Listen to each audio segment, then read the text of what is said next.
আৰু দোকানৰ সম্পূৰ্ণ কামখিনি মই কৰিছিলোঁ ইলেক্ট্ৰিকেল আৰু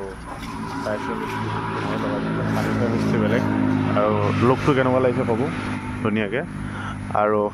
আপোনালোকে যদি আহে এফালৰ পৰা ডিব্ৰুগড় তিনিচুকীয়া মৰাণ এফালৰ পৰা আহিলে আপোনালোকৰ ৰাইট ছাইড পৰিব আৰু এফালৰ পৰা গুৱাহাটীৰ পৰা যদি আহে লেফ্ট ছাইড পৰিব আপোনালোকক দেখাইছোঁ বাৰু এতিয়া ধুনীয়াকৈ আৰু এইফালে পাৰ্কিং প্লেচ আছে ধুনীয়াকৈ আৰু এইফালে আছে হনুমান মন্দিৰ আৰু এইফালে আছে হাই ছেকেণ্ডেৰী স্কুল আৰু দেখিব চুৱেটাৰ সংগীতা আছে ছাইডত আৰু এইফালে এখন ৱেল্ডিং গেৰেজ আছে দেখিব এইফালে পাৰ্কিং প্লেচ আছে ধুনীয়াকৈ আপোনালোকে আহি ধুনীয়াকৈ ইয়াত ৰেষ্টুৰেণ্টত খাব পাৰিব আৰু অকণমান ৰেষ্ট ল'ব পাৰিব আৰু আমাৰ ভিডিঅ'বোৰ ক'ৰ পৰা চাই আপোনালোকে লাইক কমেণ্ট শ্বেয়াৰ ছাবস্ক্ৰাইব কৰিব আৰু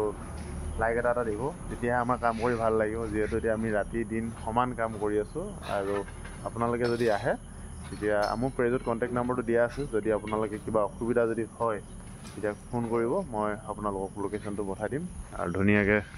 এফালে আমাৰ মিস্ত্ৰী কামবোৰ ফিনিচিং মাৰি আছে এফালে জইন মাৰিব আছে জইনটো আজি মৰা নহ'ব বাৰু যিহেতু কাইলৈ থাকি পৰহিলৈ জইন মৰা হ'ব জইনটো মাৰিব লাগিব যিহেতু জইন মাৰিলেহে ফিনিচিং হ'ব